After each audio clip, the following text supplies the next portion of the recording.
ఈ మధ్య సోషల్ మీడియాలో ఒక విషయం బాగా వినిపిస్తోంది. హీరోయిన్ కృతి సనన్ తాను 30 ఏళ్లకే తన ఎక్స్ను ఫ్రీజ్ చేయించుకున్నానని చెప్పింది. అంతకుముందు ఉపాసన కొణిదెల కూడా ఎగ్ ఫ్రీజింగ్ గురించి మాట్లాడటంతో ఈ టాపిక్ మళ్ళీ వైరల్ అయింది. అసలు ఎగ్ ఫ్రీజింగ్ అంటే ఏంటి? ఇది నిజంగా అవసరమా లేక ట్రెండ్గా మారిపోయిందా? ఈరోజు కాస్త ప్రశాంతంగా మాట్లాడుకుందాం.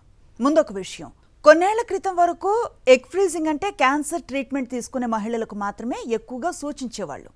కానీ ఇప్పుడు పరిస్థితులు మారాయి. కెరీర్, ఉన్నత చదువులు, పెళ్లి ఆలస్యం కావటం, ఇలా ఎన్నో కారణాలతో చాలామంది మహిళలు ఈ ఆప్షన్ గురించి తెలుసుకుంటున్నారు. కృతి సనన్ కూడా అదే చెప్పింది. వయసు అయిపోతుంది అనే ఒత్తిడితో పెళ్లి చేసుకోవటం లేదా పిల్లల్ని కనటం అనేది తనకి ఇష్టం లేదు అని, తాను సిద్ధంగా ఉన్నప్పుడు ఆ నిర్ణయం తీసుకోవాలనుకుంటున్నానని, అందుకే తన ఎగ్స్ని ఫ్రీజ్ చేయించుకున్నానని చెప్పింది. అయితే ఎగ్ ఫ్రీజింగ్ అంటే ఏం చేస్తారు? చాలా సింపుల్గా చెప్పాలంటే, మహిళల నుంచి ఆరోగ్యంగా ఉన్న అండాలను సేకరించి ప్రత్యేకమైన టెక్నాలజీతో -196 డిగ్రీస్ వద్ద భద్రపరుస్తారు. భవిష్యత్తులో పిల్లలు కనాలి అనుకున్నప్పుడు IVF ద్వారా వాటిని ఉపయోగించే అవకాశం ఉంటుంది. ఇక్కడ చాలామంది చేసే ఒక పొరపాటు ఏంటంటే, ఎగ్స్ని ఫ్రీజ్ చేస్తే తర్వాత ఖచ్చితంగా బిడ్డ పుడుతుంది అని అనుకోవటం. కానీ అది నిజం కాదు. ఇది ఒక గ్యారంటీ ఏం కాదు, ఒక అవకాశాన్ని భద్రపరుచుకోవటం మాత్రమే. భారతదేశానికి చెందిన ప్రముఖ IVF స్పెషలిస్ట్ డాక్టర్ నందితా ఫల్షెట్కర్ కూడా ఇదే విషయాన్ని చెప్తారు. ఆమె మాటల్లో, ఎగ్ ఫ్రీజింగ్ మాతృత్వానికి హామీ కాదు, కానీ భవిష్యత్తులో తల్లయ్యే అవకాశాన్ని కాపాడుకునేందుకు ఒక మార్గం.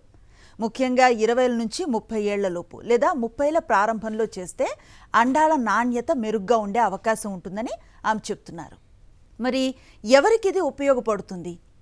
క్యాన్సర్ చికిత్స తీసుకునే మహిళలు, అలాగే ఎండోమెట్రియోసిస్ వంటి సమస్యలు ఉన్నవాళ్ళు, లేదా వ్యక్తిగత కారణాలతో మాతృత్వాన్ని కొంతకాలం వాయిదా వేయాలనుకునేవారు డాక్టర్ సలహాతో ఈ విధానాన్ని పరిశీలించవచ్చు.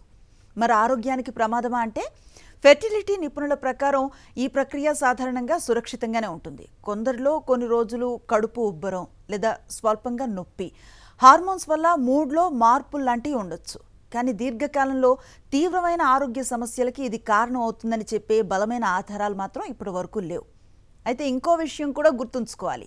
ఎగ్ ఫ్రీజింగ్ అనేది తక్కువ ఖర్చుతో పూర్తయ్యే ప్రక్రియ ఏం కాదు. ఒక్కసారి అండాలను ఫ్రీజ్ చేయటమే కాదు, వాటిని సంవత్సరాల పాటు నిల్వ ఉంచడానికి కూడా ఖర్చు ఉంటుంది. అందుకే ఇది ఎమోషన్తో కాదు, పూర్తి అవగాహనతో తీసుకోవాల్సిన నిర్ణయం.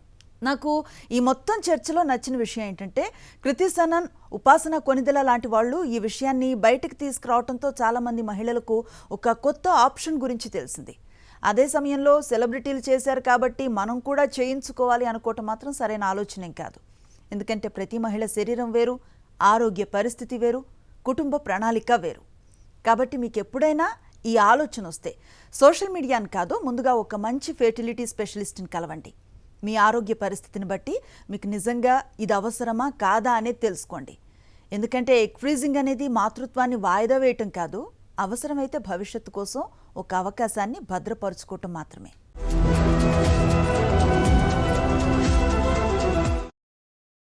మరిన్ని అప్డేట్స్ కోసం ఛానల్ను సబ్స్క్రైబ్ చేయండి. నోటిఫికేషన్స్ కోసం బెల్ ఐకాన్ పై క్లిక్ చేయండి.